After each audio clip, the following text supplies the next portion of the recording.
What's going on, guys? I can't ever do that. YouTube, what's good, guys? Welcome back. So, we did it. Yesterday, I got my rank 35 Jessie, and it feels good, man. It just feels good to get that under the belt, you know? Being known for playing one brawler and not having that one brawler rank 35 puts a little bit of pressure on you. You know, people always come into my stream like, rank 35, rank 35, rank 35. When's rank 35? You know, so people doing that creates a little bit of pressure on you, but it finally feels good to get it under the belt. I spent about 13 or 14 hours yesterday playing. I played all day. We only lost like once, maybe 3 times maximum. Not a big deal, but as you can see here, rank 35 Jessie, got that done. Feels great. This was such a grind, man. You guys have no idea. Like, this took so long. To play for 13 or 14 hours and to gain like 130 trophies is like, that's awful. That's an awful ratio, unless you're pushing high, which this makes sense. Like I said, we only lost a handful of times. It wasn't too aggravating. But to wrap up this intro really quick, I just wanted to explain what we're going to cover in the video, and it's just going to be my rank 35 experience. My thoughts, how I felt about it, how the push went.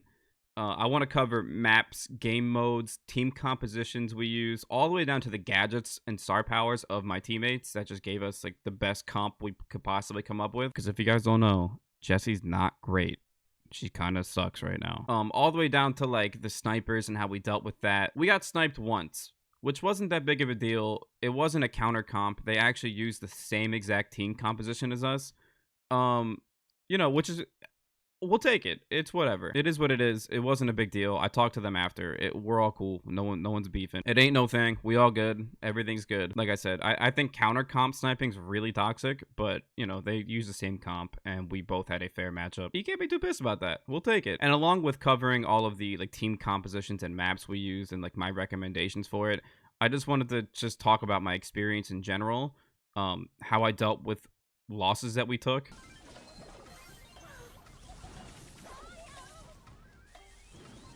No, we lost my fucking one. Fucking goddamn it! Fuck! So we lost that game, and that was the final loss we took. After that, I simmered down, and we went undefeated, which felt good. This took a lot of time. I really appreciate everyone watching. Thank you. Make sure you like, subscribe, do all that for me, please. You guys are the best. It means a lot to me. We're gonna get YouTube content pumping out here soon. I promise. We'll get it going. This is only the beginning. Like I said, I really appreciate all the support, guys. Thanks again. Enjoy the video. Peace.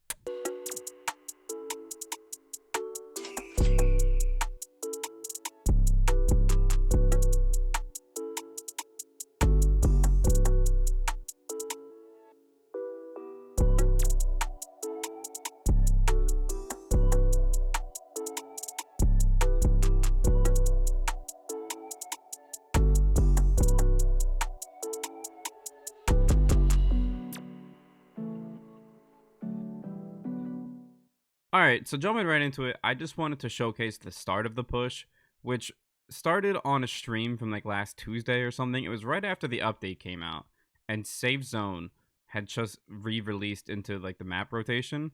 And for those of you that are new, Safe Zone is an older map that got re-released back into the game recently. And for those of you that have been around for a while, you know that this map is great for Jessie. It's one of her best maps. It's one of the only times you see her get played in competitive, etc, etc. This map's amazing for her. So I sat there for the entire stream and just played Jessie. I didn't really think about going for 1k. I didn't think about going for 1250. I was just playing my favorite brawler, and that was that. So we just kept winning. Like, we straight up just didn't lose for the entire stream. Maybe a couple of matches here and there, but it doesn't really matter at like 800. You know, you lose 7, but you win 1 and you're right back where you were.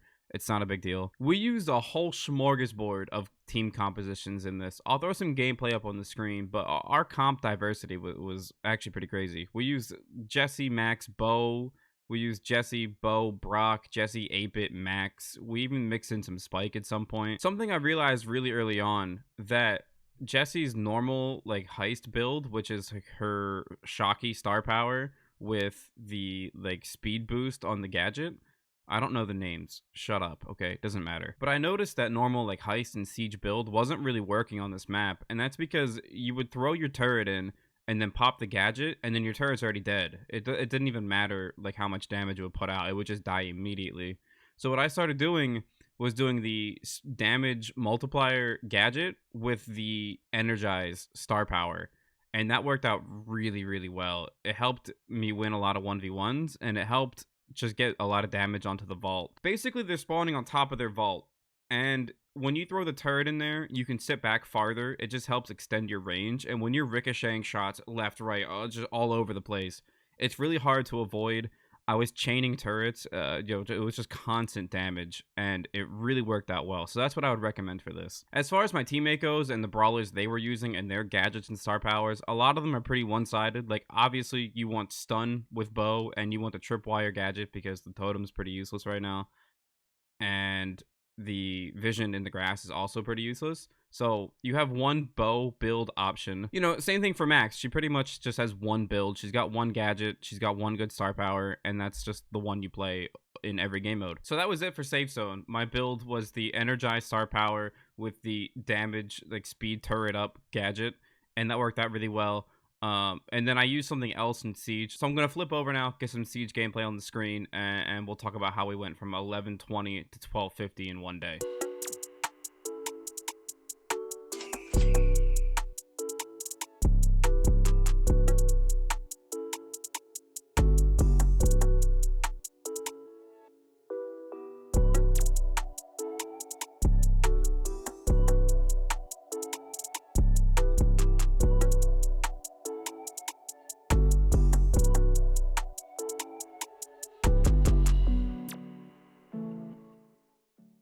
Alright, yo, so switching over to Siege now, this is where we spent the entirety of yesterday. All 14 hours were spent in Siege. The team comp you see on the screen, which is Pam, Jessie, and Spike, we ran this also for the entire time. Sometimes we would switch out Spike for Max, depending on if we thought people were going to snipe or not. But for the most part, this is exactly what we ran. For Jessie, I chose to go with the Shocky star power, with the damage boosting gadget, just straight damage output onto the Ike. Basically, my goal was to ensure that I have a turret on every single Siege push. Every single time we pushed in, I tried to make sure that I picked up a turret. And then once you're in there, you just drop the turret down, pop the gadget, spam all your shots, and you just hope that you do a beefy amount of damage. As far as my teammates go, they were just running the generic Pam and Spike builds. All of the Pams we had were just running the healing star power with Pam's one gadget. The healing star power lets you win a lot of Pam 1v1s, which is pretty common to happen on this map. So overall, it works out really well. And for Spike, Gurkus was just running Curveball the entire time. With Curveball, you get so many hits, you get so many supers, and you can just drop them in the lanes, basically. This comp is essentially a really good control team composition. If you wanted to go full control, you would just switch to Jessie star powers to like the stun and the energize, and you would probably win a lot more lane battles, but you wouldn't get nearly as much damage onto the Ike. That's why I chose to go with the damage output build. But yeah, this seems great for control. We won almost every single collection round, but we weren't really getting a ton of one pushes.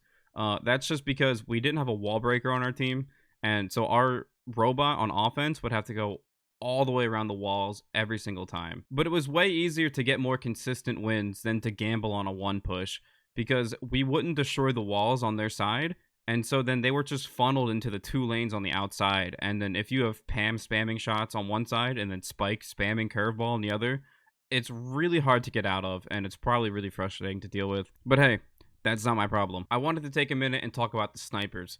We got really, really paranoid that people were plotting on sniping. So I had a different brawler at 1k, and I was trying to snipe the snipers, right? That's the strategy, okay? Because they have to be on your friends list to see if you're playing, to like snipe your queue. So what I was doing instead was sniping the snipers with a different brawler, so then we wouldn't have to play them for another 24 hours. There's a lot that goes into that kind of stuff. Basically, the snipers are trying to queue snipe us to make us lose trophies, because if you lose one game at this high, it sets you back like 2 hours or so. So what I was doing was looking at people that were trying to snipe me, because they have to be on my friends list to like look at my queue, like when I'm in and out of games and stuff. So I would switch to a different brawler that's at like 1,000 trophies, like my Piper, and I would snipe the snipers with a different brawler, so then I wouldn't have to play them for another 24 hours, because that's how like the matchmaking works. It's like you can only play people once per day. So if anyone's struggling with people sniping them over and over again, and you have them on your friends list, just snipe them with a different brawler. And then you can't play them, and they can't snipe you anymore. That's the best way to beat it. I don't know why no one's thought of this yet. I've seen a lot of people complain about snipers, but just snipe the snipers so that they can't play you. And that's it. That's a strategy. So a question I got asked by a few people was it worth it? I think that just depends on how much you value your rank 35. See, if you don't make content on the game and you just play to play, I don't know if it's worth it. It's a huge pain in the ass. But if you make content on the game and you're trying to establish yourself as a good player, I think rank 35s is a way to do that. Although the games we played weren't hard. Like, we didn't play anyone good. Like, we didn't have any super challenging games. We just pretty much beat bots all the way up, give or take a few teams. So for non-pro players that are content creators that are trying to establish themselves as good players, I'd say you should go for it. Test yourself. You know, see how good you really are. Because you do have to have a really good win percentage. You have to win like 90% of your games to even get to it. So, yeah, I think it's good in that regards, just to prove that you're good at the game. But for people that don't really care and that just push ladder casually, it's not worth it. Don't do it. But if you want to push yourself and prove to people that you're a good player, I'd say go for it. And that's going to be the end of the video. I explained my comps. I explained my Jessie builds. I appreciate everyone watching. Thank you for all the support. I might push another rank 35. We'll see. I'm not 100% sure yet. I don't know. Not confirmed. But anyways, guys, thanks again. I love all you. Appreciate the support. I'll catch you guys later, man. Peace.